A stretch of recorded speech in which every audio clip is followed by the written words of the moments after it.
Us is former political director for President Bush and chairman of the American Conservative Union, Matt Schlapp. He joins the conversation. Matt, good to see you this morning. Great to be with you, Dagan. What's going to happen? I think this is not going to be a shock. My guess is they'll have a cordial meeting. I don't think I wouldn't look for any big news coming out of it, like everybody's saying, including Speaker Ryan, that they're all signed up and ready to endorse. But I do think they'll walk through things, they'll get to know each other, and I think they're going to have a constructive meeting. And I think we're on our way to everybody coming together.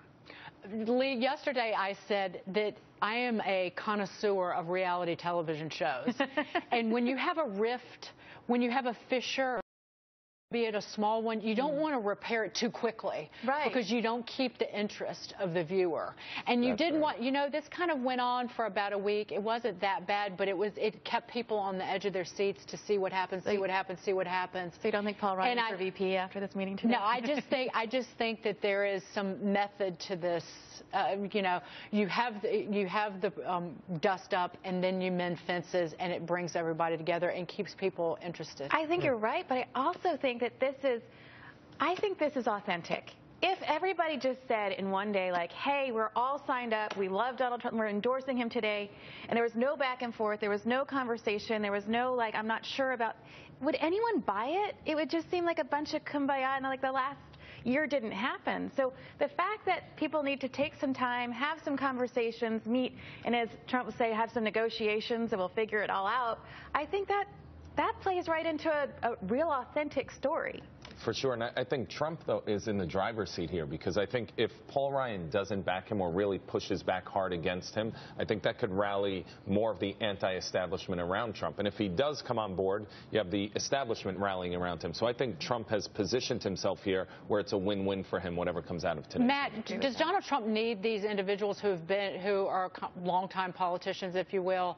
Does he need them for support on the surface to bring voters aboard? Does he need them for the fundraising, for Pete's sake? I really agree with what Mike just said. I think he's got himself in a position where he kind of wins in either way, Dagan. I mean, he doesn't need all these D.C. Republicans. He's running against Washington. He's running against Congress.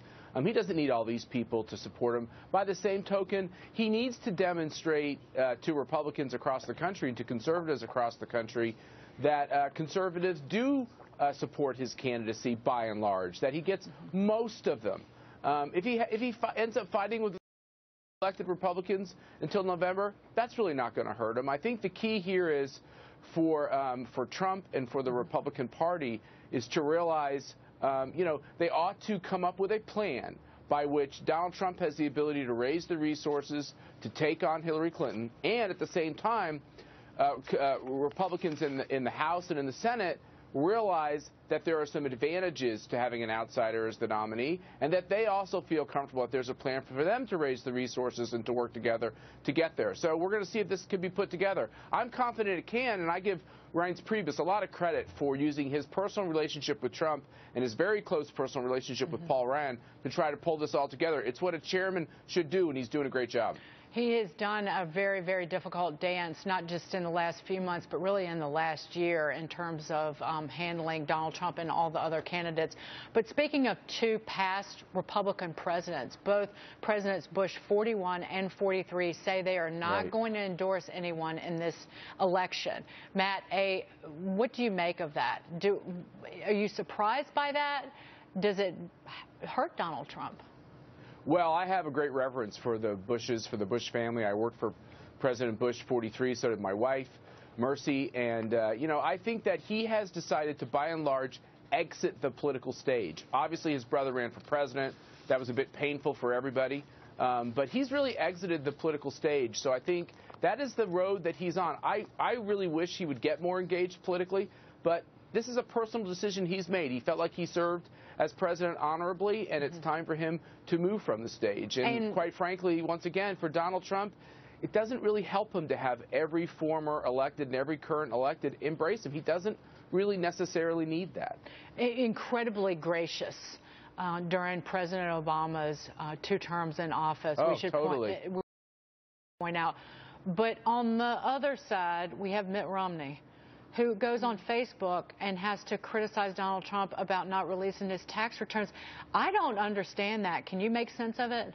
No, remember, Mitt Romney had his own controversy over the fact that he wasn't going to release his tax returns, and it took Harry Reid going to the Senate floor for this to finally happen. Look, Mitt Romney, to this point in the primary, received 1 million votes less.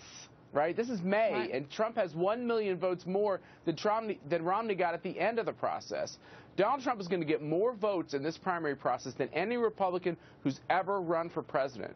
Mitt Romney needs to stop. A lot of us held our nose and voted for him because we thought he was a good man. He's not acting like a good man now. He's acting like somebody who wanted to kind of run for president, but not really run for president, and have us all beg to put his name back in play, and I think it's time for this to end. Right, Lee, why, with the Mitt Romney still going after Trump, what's the end game? That's what I don't understand. What do you want to get out of this? I wish I knew what the point was. It's like, is he fighting for relevance?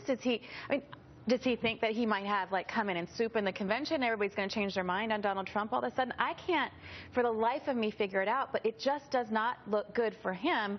And I think, quite frankly, it only helps Trump, because it goes to the point of he couldn't win, and now, you know, there's somebody new in town. And, Matt, I want to get your reaction to this. So Donald Trump, there's much discussion about who his vice presidential pick will be. He talked about it with Greta Van Susteren last night. Do we have that? Okay, how big is the universe? Is it 5 or 6? Or is I'd it say down 5 or 6 or 7, maybe. Okay, let's a few more kids. Any women in that group? Actually, yes. Okay. Last night, Governor Jan Brewer said to me that she thought you ought to look at Governor Mary Fallin, Oklahoma. Is she one of the women? Well, and also, I mean, Jan Brewer has been fantastic. She has been so fantastic, and I won so big, her territory, and we won so big, and she's a fabulous woman, and I agree with you, Governor of Oklahoma, fabulous person. Matt, who do you think it will be? Do you have a gut sense? Oh, wow. It's really tough to know how Donald Trump is going to make these choices. I had dinner last night with Marsha Blackburn, a very conservative congressman from Tennessee who has a 100% rating with the American Conservative Union. She would be a great pick.